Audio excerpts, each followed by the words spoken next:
paz do Senhor, queridos professores. Mais uma vez estamos aqui para estudar mais uma lição e dessa vez a lição é a lição de número 2, que será ministrada no dia 11 de janeiro de 2026 e tem por título O Problema do Pecado. Mas antes disso, antes de entrar na lição, nós vamos fazer uma oração. Eu vou pedir para a irmã Edna conduzir essa oração. Amém. Oremos então. Senhor, nós somos gratas, Pai, por estarmos aqui mais uma vez diante dessa lição. Pedimos a Tua graça, a Tua bondade e misericórdia sobre nós neste momento. Senhor, abra nossa mente, nosso entendimento, para que possamos entender a Tua palavra. Abençoa a vida de cada professor, para que possamos entender o Teu propósito sobre as nossas vidas, Pai. Em nome de Jesus nós te pedimos. Amém. Amém. Eu vou ler aqui o texto principal que diz assim: porque todos pecaram e destituídos estão da glória de Deus. E o resumo da lição é: o pecado separa, mas Cristo restaura. Ele é a solução divina para a culpa, o sofrimento e a morte que assolam a humanidade. Eu vou pedir para a irmã Edna ler para nós os objetivos dessa nossa lição. Bom, nossos objetivos são apresentar a origem do pecado na humanidade, apontar as consequências do pecado e saber que a solução de Deus para as consequências do pecado envolve a restauração do relacionamento com Deus, além da remoção da culpa e da vergonha. Amém. E na aula passada a gente falou bastante sobre salvação, né? A salvação no sentido teológico mesmo, a salvação na prática, a salvação no Velho Testamento, no Novo, e agora a gente vai falar sobre o pecado, que é o que separa o homem de Deus. E por esse motivo, o homem precisa ser salvo, né? E o pecado é um problema. O nosso título da lição já diz, o problema do pecado, né? Todos pecaram, todos estão fora, destituídos, né? Por esse motivo, o plano perfeito, Jesus teve que vir a essa terra, né? E aí o comentarista, ele pede para que a gente pergunte para os nossos alunos, pede para que eles citem, na realidade não é uma pergunta, se existem consequências para o pecado. E quais são essas consequências? A gente sabe que tem consequências, né, Edna? Sim. E que as consequências são negativas, são drásticas, né? E após ouvir as consequências, tem uma orientação aí que cita algumas delas.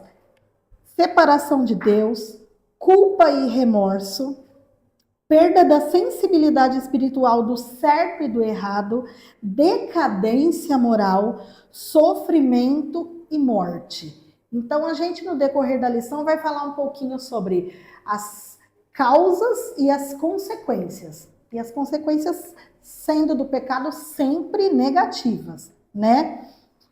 Na nossa introdução, o comentarista começa falando que muitos acreditam que os problemas da humanidade podem ser resolvidos apenas com soluções sociais, né? Mas enquanto cristão, enquanto leitor da palavra de Deus, né? Sabendo aí que a maior profecia é a palavra de Deus, né? Entendendo tudo isso, a gente já sabe que o problema do ser humano, o problema é o pecado, né? Essa sim é a raiz de todos os males que a gente vê no mundo, né? Então a gente vai falar um pouquinho dessa salvação por meio de Jesus Cristo, que é a única resposta verdadeira ao pecado, né? Eu estava pesquisando um pouquinho sobre isso e realmente é um problema. O ser humano, ele tenta, Edna, encontrar soluções para os problemas da água, por exemplo, da falta de água, né? Tenta procurar soluções, aí vem o racionamento. O povo tá bravo porque tá calor, porque etc, e não tem água. De quem é esse problema? É um problema do pecado, o ser humano que fez com que tudo isso acontecesse, que não cuida da natureza e etc. Então a gente vai estudar um pouquinho sobre essa raiz dos males no mundo, que é o problema do pecado. Já entrando aí no ponto 1, falando sobre a origem do pecado na humanidade. Na lição passada a gente falou que essa origem do pecado, ela é muito antiga, né? Ela veio lá, Deus cria o homem com um certo nível de perfeição, justiça, santidade, né? Ele deu ao ser humano uma sabedoria especial. O ser humano, ele é racional. Os outros seres são irracionais, né? Não são providos de pensamentos e etc. E uma outra coisa que foi dada ao homem foi o livre-arbítrio. O livre-arbítrio, que é o poder de decisão, né? Livre-arbítrio é a capacidade humana de decidir. O homem decide suas ações, os seus rumos, resultando em consequências para a vida. Se as ações são boas, as consequências virão boas. Se as ações são ruins, os rumos são ruins, são consequências ruins para a vida do ser humano, né? E Deus deu esse livre-arbítrio para o homem. Ele deu liberdade plena para o homem escolher entre obedecer a Deus ou desobedecer a Deus. Então, o homem, ele tem isso nas mãos. Ele escolhe, né? E é muito lindo quando Deus dá isso para o homem, porque se o homem fosse aquele que só respondesse sim, sim, seria muito ruim, né? Mas Deus, ele olha para a criação dele e dá esse presente para o homem. Você vai escolher, você pode escolher o que você vai fazer. Então, começa aí. Deus cria um homem quase perfeito, num nível de perfeição, né, muito grande, acima das... Ele não é perfeito, claro, mas ele tem um nível de perfeição, de justiça e santidade. E esse homem, que a gente vê lá em Gênesis, ele escolhe desobedecer a Deus. E aí entra esse pecado, entra o problema na humanidade, que é esse problema que a gente está falando aqui, né? E aí vem, no ponto 2, o comentarista falando sobre a tentação e a escolha errada. A gente vê aí, é interessante que os irmãos leiam bem em Gênesis, para que fique tudo muito claro. A serpente é identificada como Satanás. Ela aparece no Jardim do Éden como uma criatura usada para enganar a Eva. A Eva é enganada, é seduzida, né? O plano do inimigo era enfrentar Deus usando a própria criação dele. Olha que ousadia do inimigo. O inimigo, ele é muito terrível. E ele consegue fazer com que a mulher caia, com que a mulher peque. Então, aí entra a história do pecado. O ser humano caído passa a distorcer o que Deus criou, assim como a serpente fez no Éden. E a mulher pega o fruto, come, dá ao marido, né? E o pecado entra no mundo. Resultado de uma escolha errada. Resultado de uma escolha não muito boa, né? Não muito boa, não. Nada boa, né?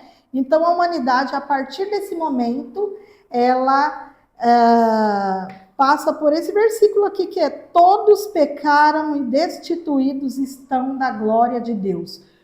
Todos, sem exceção de ninguém.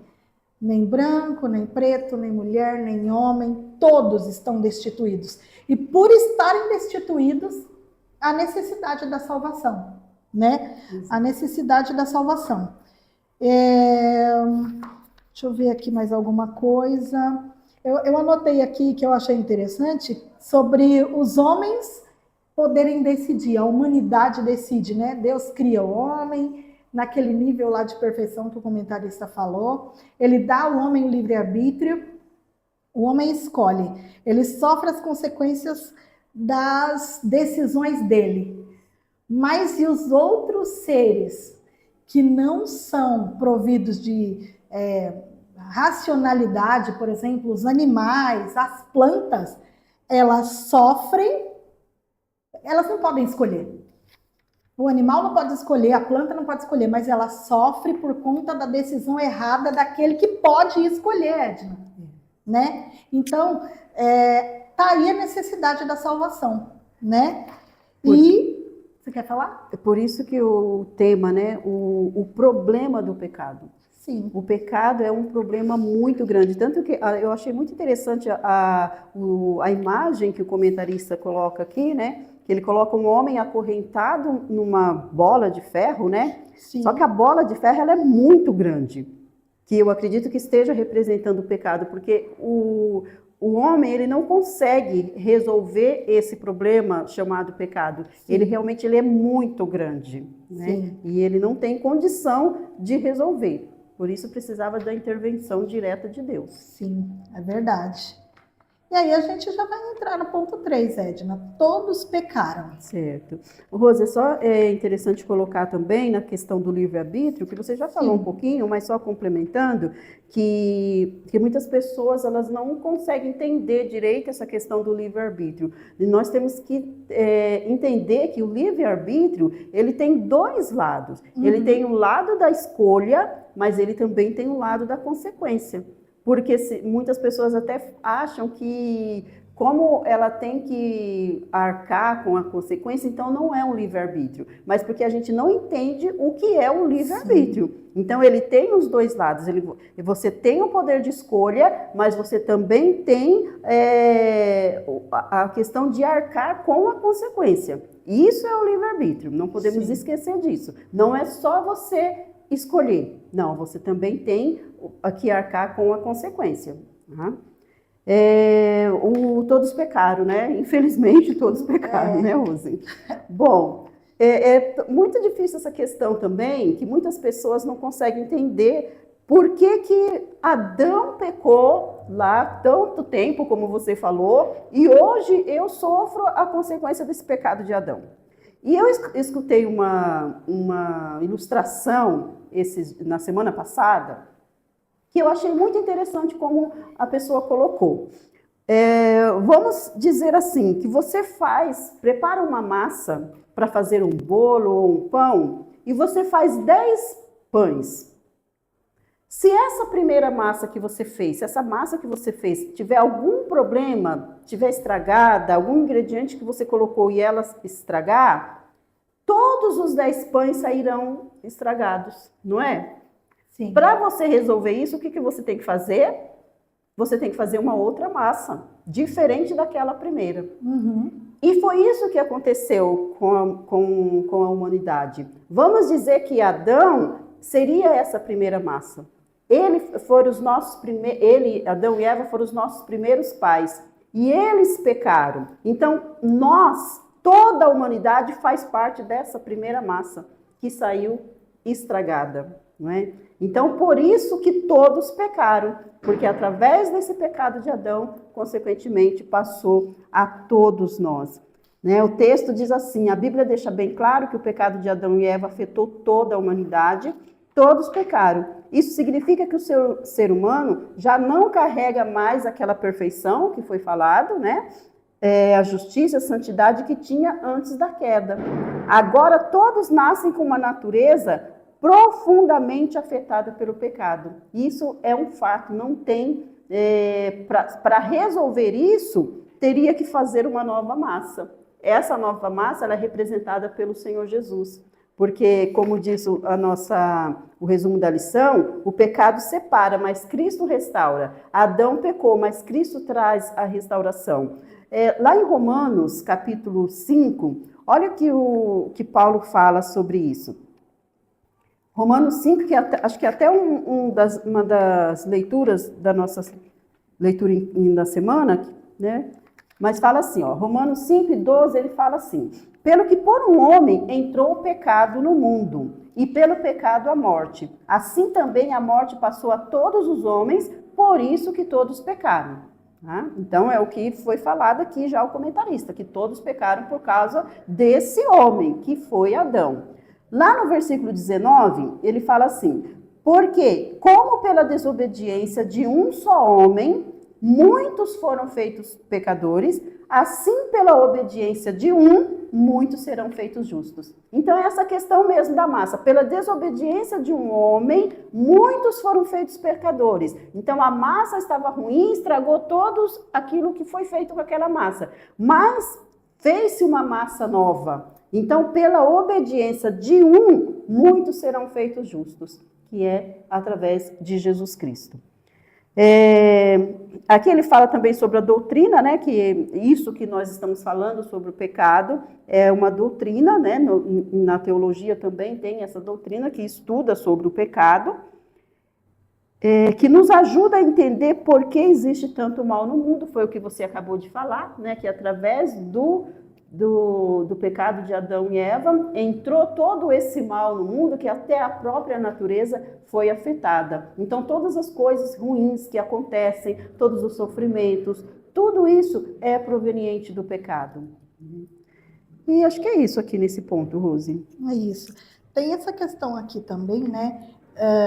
Fala que com o avanço da ciência, da tecnologia e da sociedade, o ser humano ainda tem a tendência natural a distorcer o que Deus criou e acreditar em ideias equivocadas sobre o Criador, sobre si mesmo e sobre os outros. Sim. Né? Então, o ser humano, o pecado, ele distorceu todas as coisas. Totalmente. E aí, o ser humano, tirando Deus do centro da vida dele, colocando ele mesmo como centro agora, aí a coisa piorou, Edna.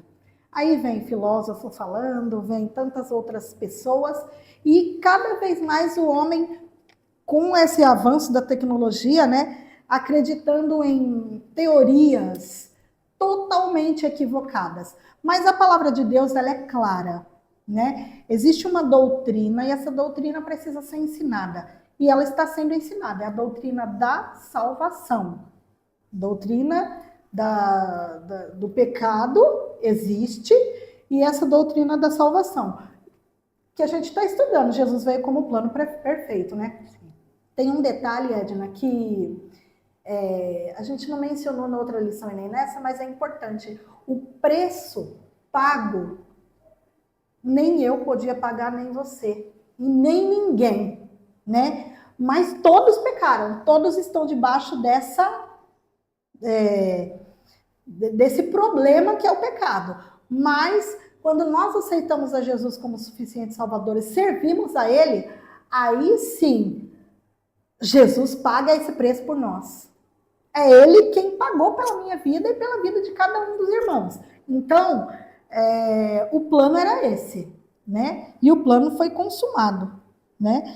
Bom, só uma coisinha, Rose. É interessante que essa questão da distorção, né, que você falou, que nós vemos que quando Satanás fala para Eva, né, ele começa a fazer algumas perguntas, né? Ah, Deus falou isso para você, que não pode comer de toda a árvore do jardim. Ele, né, lança umas perguntas de forma sutil, né? Aí ele fala assim no versículo 5, porque Deus sabe que no dia em que dele comerdes, se abrirão os vossos olhos e sereis como Deus, sabendo o bem e o mal. E realmente, depois que eles comeram, os olhos deles foram abertos, eles começaram realmente a conhecer o que era bom, o bem e o mal. Só que uma coisa Satanás não falou para eles. Ele não falou que Deus, ele tinha condição de vencer o mal. Sim. E eles não tinham condição. Exatamente. Por isso que Deus se adiantou falando que não era para comer. Uhum. Né? Então você vê que a distorção, né, que o Satanás falou, não falou mentira ali, mas ele distorceu para que Eva fosse enganada. Sim. E ele usou a própria criação de Deus para fazer isso, né? Sim. O interessante, Edna, é que ele fez Eva pensar que o pecado era bom, que o pecado era bonito, que o pecado era aprazível. Ela olhou para aquilo e desejou. Ela temia Deus, mas foi a serpente que jogou essas perguntas tão capciosas, né? Que nem você fala. Por isso que eu falei, é interessante ler Gênesis, porque vai abrindo umas coisas muito interessantes, né? E outra coisa, a serpente, ela não fez nada errado. porque ela estava fazendo o papel dela. Eva que não soube fazer o papel dela. Exatamente. Não é? Porque a tentação, ela já existia naquele momento e ela sempre vai existir. E a tentação é um fato para nós crentes, né? O erro não está aí em você ser tentado. O problema é você ceder à tentação. A tentação sempre vai existir. Enquanto nós estivermos caminhando nessa terra, vai ter a tentação. O problema é isso aqui, a tentação e a escolha errada. A tentação está aí, mas eu tenho que escolher a coisa certa. Ou seja, não ceder à tentação. É isso mesmo. E, assim, tem consequência. Sim. Pecado tem consequência. A gente vai ver aí 3. É a separação de Deus, culpa e vergonha, o sofrimento e a morte, né? Essa separação de Deus, ela é uma das consequências piores. Porque você tem Deus ali como seu amigo, como seu orientador, como aquele que te guarda, cuida de você, supre as suas necessidades, está com você em todos os momentos da sua vida e de repente você é separado disso, né? É a pior consequência, é a separação que causa. Isso aconteceu lá no Éden também. O ser humano estava lá todos os dias, ali no entardecer, né? O Senhor vinha, falava com eles, orientava. Por certo, eles tinham uma conversa de: olha, o meu dia hoje assim, eu coloquei o nome nesse animal, porque Deus deu essa vantagem para o homem, né? Olha, isso aqui você vai fazer assim, assim, você vai nomear os animais, você vai isso. Então, Deus tinha essa intimidade, ele estava junto do homem. Quando o pecado entra, ele se separa, ele passa a ver a própria nudez, ele passa a ver os próprios defeitos, ele passa a ver os defeitos dos outros, e o pecado ele vem atrapalhando o ser humano. Esse é o grande problema aí. E o maior é o distanciamento, né, de Deus e do homem. O pecado continua sendo um problema sério nos dias atuais, porque todo ser humano que ainda não teve uma experiência do novo nascimento, mediante a fé em Jesus, encontra-se distante de Deus. Todo. Você leu lá no ponto 3. Todos pecaram. Se não tem, através da fé em Cristo Jesus, esse novo nascimento, ainda é separado de Deus. Ainda não tem comunhão, né?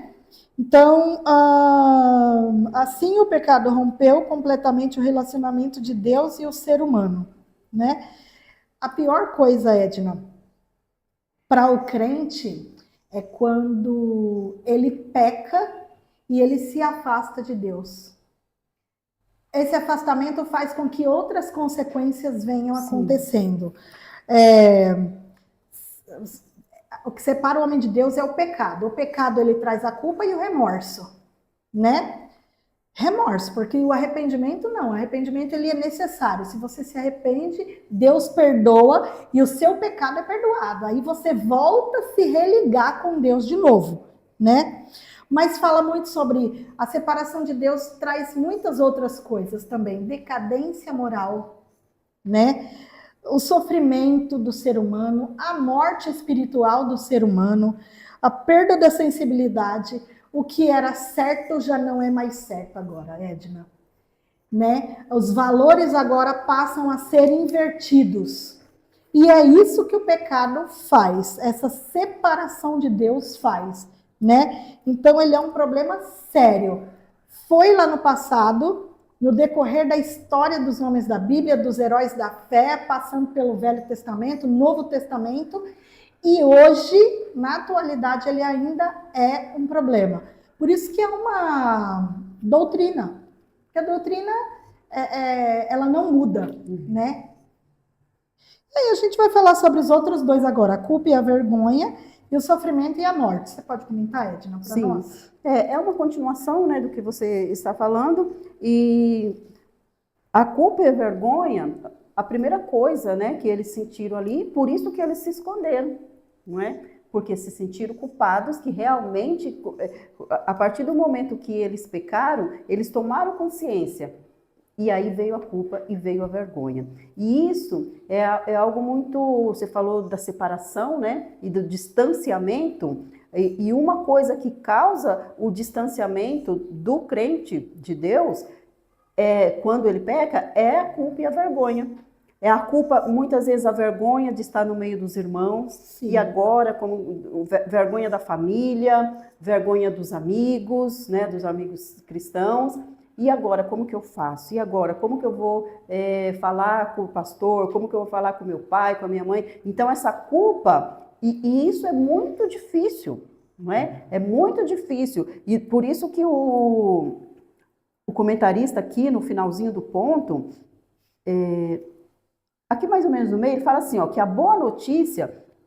A partir do momento que a pessoa peca, isso já é um fato que acontece. Ela vai se sentir culpada, ela vai se sentir vergonha. Mas a boa notícia é que o evangelho da salvação tem o poder de restaurar completamente o ser humano. Pela graça de Deus e pela atuação do Espírito Santo, somos convencidos do pecado e recebemos discernimento para identificar a culpa que nos conduz ao arrependimento sincero diante de Deus. Então, uma vez que a pessoa peca, não é? O crente peca, ele sente essa culpa, sente essa vergonha, mas o Espírito Santo, ele está ali para ajudar, né? O que acontece é que muitas vezes a pessoa não tem essa força para pedir o arrependimento, como Davi fez na lição anterior que nós vimos, né? Então, quando ela tem esse discernimento para identificar essa culpa, poxa, eu errei. Realmente, a pessoa, como o filho pródigo, ela cai em si. E aí, ela vai ao arrependimento, né? Ela se arrepende sinceramente diante de Deus. Se lança aos pés do Senhor, e isso que vai causar o quê? A libertação. É o arrependimento sincero que vai trazer a libertação das amarras, como ele coloca aqui, dessa culpa e da vergonha, não é? Porque essa culpa, ela aprisiona. A culpa aprisiona o homem. A culpa leva o homem a sentir que acabou, agora não tem mais jeito. Mas, né, o arrependimento sincero, ele liberta das amarras da culpa e da vergonha. E quando a gente fala também do sofrimento e morte, que é duas das consequências, né? O sofrimento, que você já comentou também, e é interessante que eu estava pensando, Rose, quando estudava essa lição, que ele fala das dores físicas, né? As dores físicas, os conflitos interpessoais e o vazio interior são evidências dessa condição caída. Um dos momentos mais lindos na vida, principalmente de uma mulher, é o nascimento de um filho. Sim. E nesse momento, ela tem esse filho com dor. O texto lá de Gênesis dá-nos a entender que não seria tão sofrido, né? Que ele fala que ele aumentaria, né, a sua dor. Não seria tão sofrido se não houvesse o pecado. Mas com o pecado, esse momento que é tão bonito, que é tão lindo, dos momentos mais lindos na vida de uma mulher, mas isso é com muita dor. Tudo isso por quê? Por causa do pecado, né? Sim. Então, isso eu estou só dando um exemplo, mas são muitas dores físicas, né, que existem por causa do pecado. Os conflitos interpessoais. Nós vemos que o conflito já começou ali no Éden. Porque quando eles tomaram consciência do pecado e o Senhor chegou e começou a conversar com eles, o que eles começam a fazer? Começa o conflito. Não, mas foi a mulher, Senhor. Não, Senhor, foi a serpente. Olha o conflito já sendo gerado logo de início ali. Então, tudo isso por quê? Por causa do pecado. Transferindo a culpa. Transferindo a culpa, né? É realmente um conflito, né? E o vazio interior são evidências dessa condição caída. E nós sabemos que esse vazio porque antes havia paz, havia harmonia, havia comunhão com Deus, havia a intimidade com Deus. E isso preenchia o coração do homem. Mas agora o pecado, ele tira tudo isso. E isso só pode ser restabelecido a partir do momento que a pessoa aceita novamente o Senhor. No finalzinho desse ponto, ele fala que o que antes era perfeito e harmonioso foi afetado pelo pecado, criando limitações, frustrações e ansiedade nas pessoas. No entanto, mesmo diante dessas circunstâncias, Deus nunca abandonou a humanidade e desde o Éden já tinha delineado o plano da salvação. Foi o que nós comentamos, né, na lição anterior, falamos bastante sobre essa questão, que lá, mesmo o homem tendo pecado, tendo desobedecido, Deus já estabelece um plano ali de salvação, já uma promessa que nasceria que iria resolver esse problema tão grande do pecado. É isso mesmo, Edna. A gente falou sobre as consequências do pecado, né? O primeiro ponto aí, separação de Deus. A gente vai falar agora no terceiro ponto as contradições ao que a gente disse no começo, né? Então, se lá era separação de Deus, agora é restauração do relacionamento com Deus. Culpa e vergonha, remoção da culpa e vergonha, né? E a superação do sofrimento e da morte apresentada que você acabou de falar, né? Então, sobre essa restauração do relacionamento com Deus, é uma das soluções que Deus deu para essas consequências tão ruins que a gente estava falando sobre o pecado até agora, né? Então, a gente tem o plano de salvação, esse é o plano perfeito, é o nome da nossa lição, né? Esse plano perfeito, ele era parcialmente revelado no Antigo Testamento, né? A gente viu lá na nossa lição passada, e plenamente revelada no Novo Testamento. Por que plenamente agora? Porque agora é com Jesus, é o plano perfeito. Ele morreu, ele nasceu, cresceu, ensinou, fez os milagres, morreu, e tudo isso para que nós fôssemos salvos, né? Por isso que o plano é perfeito. Não tem outra maneira de acontecer essa reconciliação.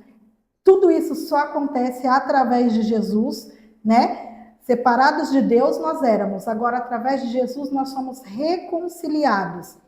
O apóstolo Paulo, ele fala aí numa das epístolas, eu vou até ler. Está em 2 Coríntios 5,18, que diz assim: tudo isto provém de Deus, que nos reconciliou consigo mesmo por quem?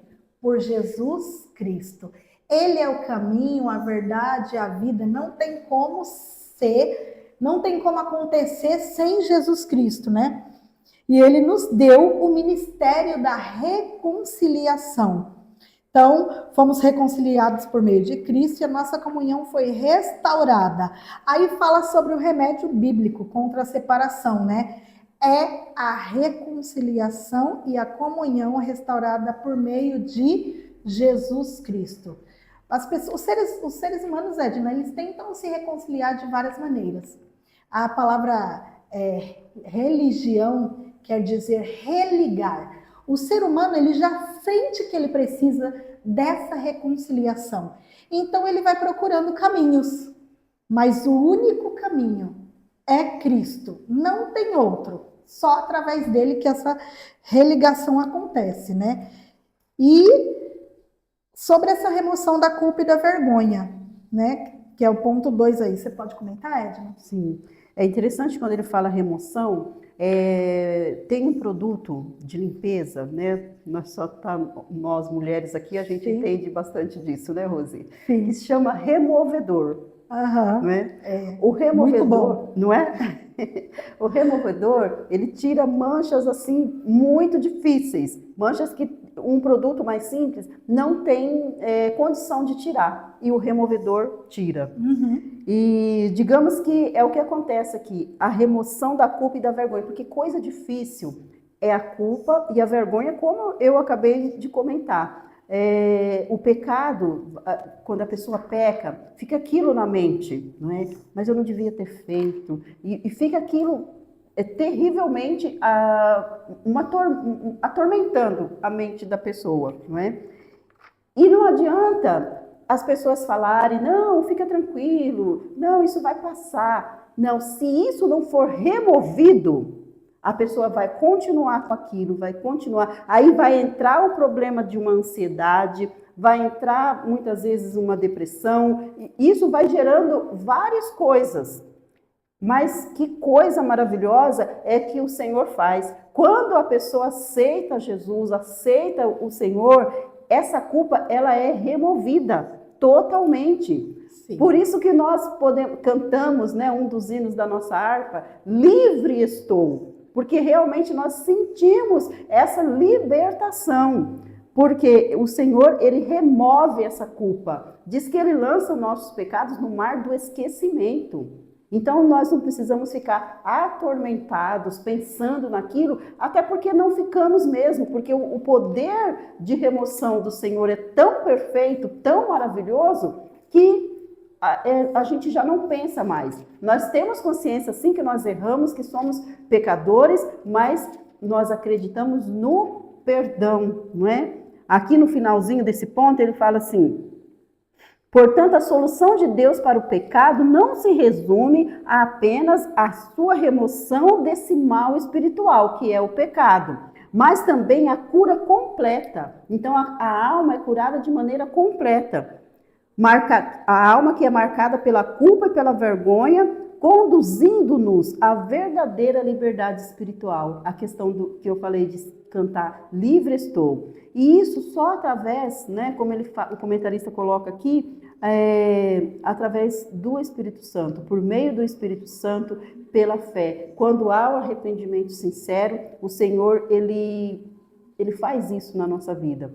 Outra coisa importante que ele fala aqui, que sobre a questão da dignidade, né, Rose? É muito maravilhoso isso. O Senhor, ele fala assim, ó, assim mesmo, sendo pecadores, somos declarados justos diante de Deus e restaurados em nossa dignidade e comunhão com o Criador, que é algo que o pecado, ele fez com que nós perdêssemos, fez com que o homem perdesse, mas através do encontro com Cristo, da salvação em Cristo, essa dignidade e essa comunhão com o Criador, ela é restaurada.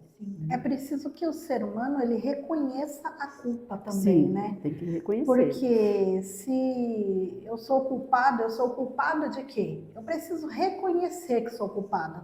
E a partir do momento que eu reconheço, já fica mais fácil o trabalhar de Deus, né? É o que Davi fez, né? Ele fala, contra ti somente pequei. Exatamente. E aí ele se arrepende e Deus, né, Sim, age na vida dele. Ele reconhece a própria culpa, né? E finalizando aí nosso ponto 3, a superação do sofrimento e da morte, né? A resposta de Deus para esse sofrimento é a esperança viva em Cristo. É você saber que, independente de qualquer coisa, Edna, Jesus, ele é a esperança viva, né? Ele aqui fala que quando nós colocamos a nossa fé em Jesus, temos a certeza de que a morte não representa o fim, mas sim o começo de uma nova vida com Deus. Aí ele cita o episódio lá de Lázaro e das irmãs. Elas chamam Jesus, Jesus vem, elas têm aquela conversa, aquele diálogo, né? Se lançam ali ao pé de Jesus e falam, se o Senhor estivesse aqui, meu irmão não teria morrido. E Deus vai falando com elas, né? E aí, em um certo momento, elas falam assim, ó, eu sei que há de ressuscitar na ressurreição do último dia. E aí Jesus diz, isso é lindo demais, Edna, ó, eu sou a ressurreição e a vida. Quem crê em mim, ainda que esteja morto, viverá. Olha que lindo isso. E todo aquele que vive e crê em mim, nunca morrerá. Você crê nisso? E aí ela fala, como é que não crê? Fala para mim como é que não crê. É o próprio Jesus falando sobre essa grande esperança, que é a esperança de viver com ele, né? Porque a palavra de Deus, ela diz que nós teremos aflições, mas que era para nós termos bom ânimo. O pecado, ele vai fazer com que a gente passe por situações aqui, que não são situações boas, não são coisas agradáveis. O sofrimento, ele é um fato, né? Mas com a esperança em Cristo Jesus, a gente consegue passar por essas dificuldades que a gente tem aqui.